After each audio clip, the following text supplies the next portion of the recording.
part of the national parks or no? Everything outside of Hongara was part of it. Oh, okay. 62% of the island belongs to Chile. They gave all of that to UNESCO.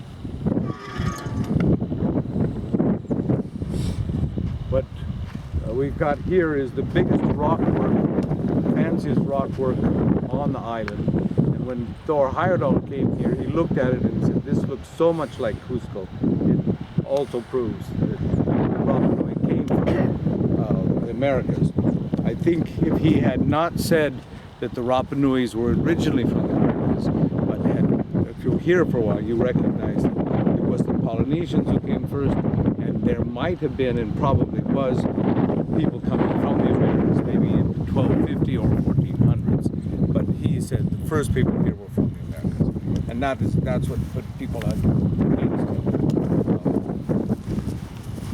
This site is special in that it is, besides the biggest rock work, also the largest paved area from up there near that northern side all the way to the ocean, and the full width of these three ahus all have paving stones on it. They've been a lot picked up and taken away to town, paved houses areas.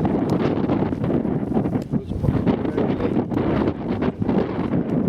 to stop people taking these stones. Some lot of the front wall stones were taken away to houses. Like many places in the world, where living people didn't have any ties to the past.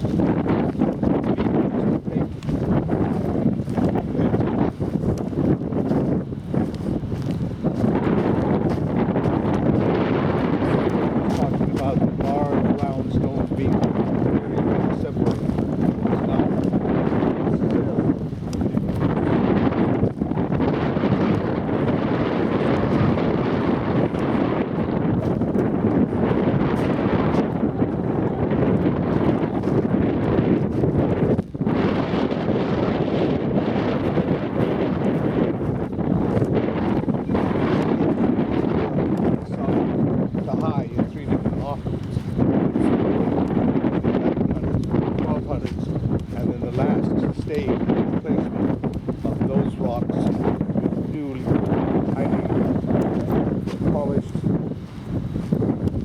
From the 1400s.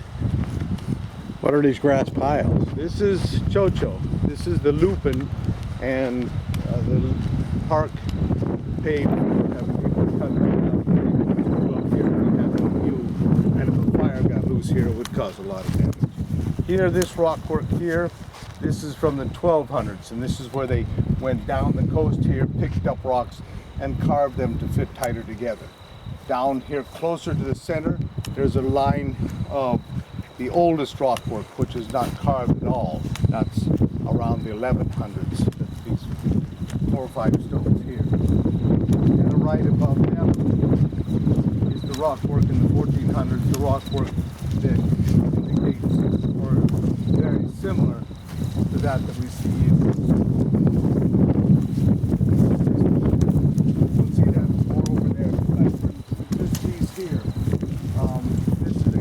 wall stone.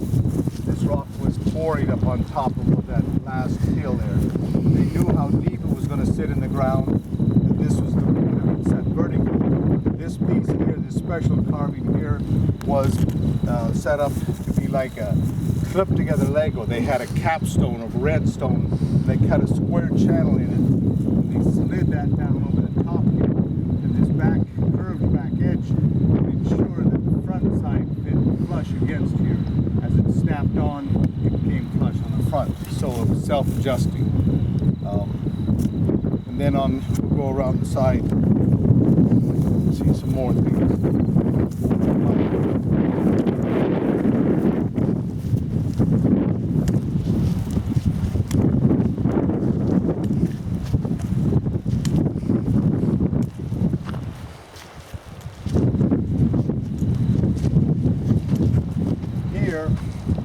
You see these rocks are not flat-faced, they're curved, they're pillowy look, and that's what you see up in Cusco.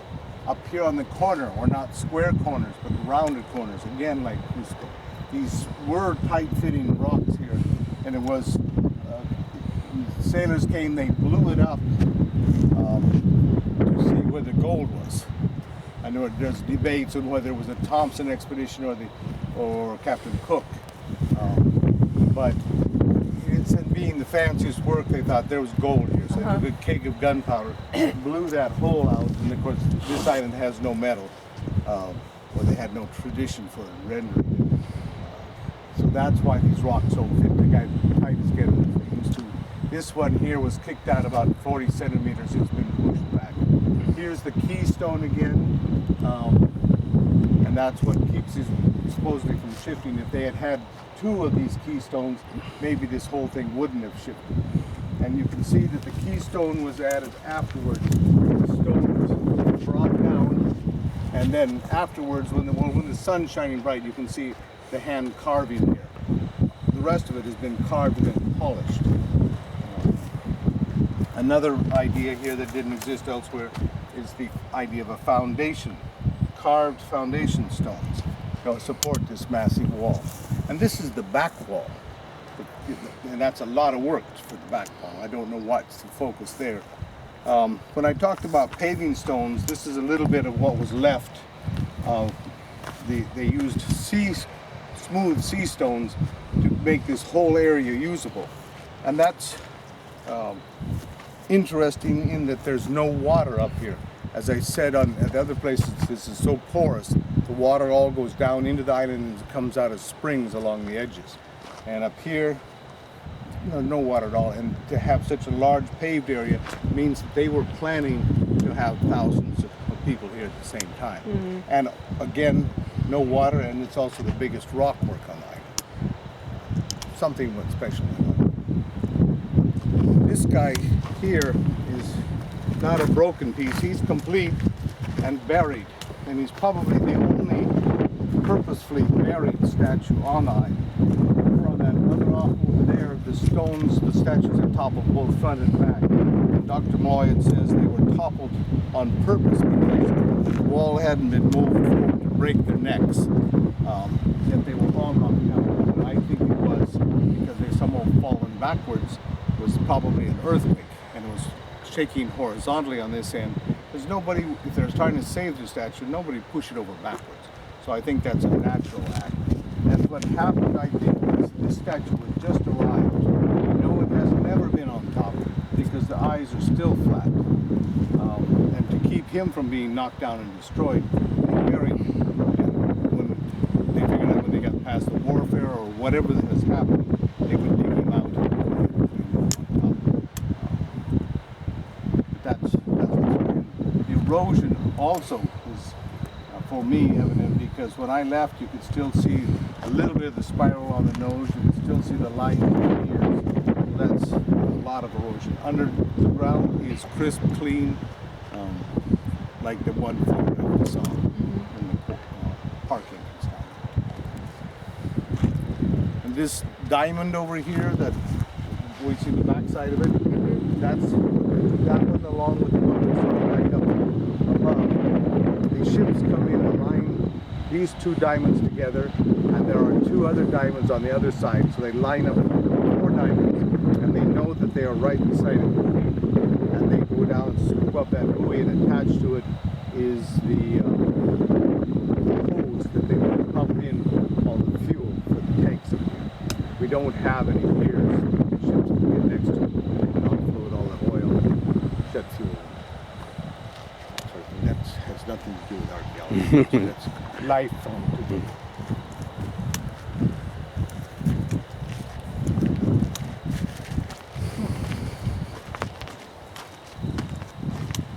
Here we've got a line of stones here, so then another line over here. This is the buried crematorium area.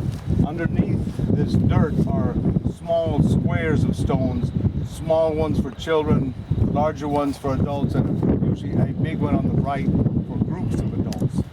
And this is, they dried the bodies on the front and they brought them back to a crematorium platform on the back. All of these rocks were kicked out by the gunpowder blast. This is showing a hand-carved platform, that's that statue stood on. You can see it's on down on its face. Those finger lines you see them there in the arm. There's two big moais here.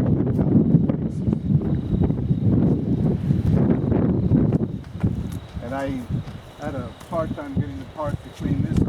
This is a third up, and it doesn't look like much compared to this up here. But I'm certain it's part of an aku because of these pebbles here. These pebbles, they, I believe, are an homage to the dead. After they cremated it, they would put a pebble down. And here and on other sites, wherever the crematoriums are, you have these rocks. Did they just scatter the ashes? Winds here scatter the ashes pretty well. These baby pieces of old moais, these red pieces of moais,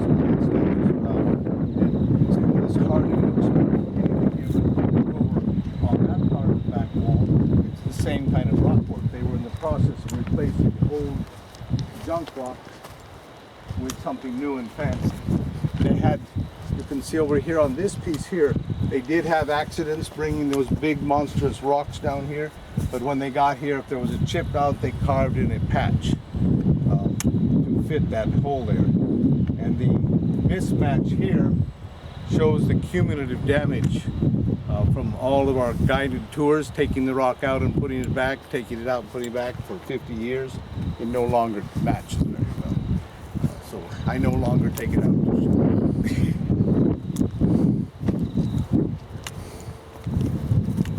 We're going to go over here and see what open eyes look like.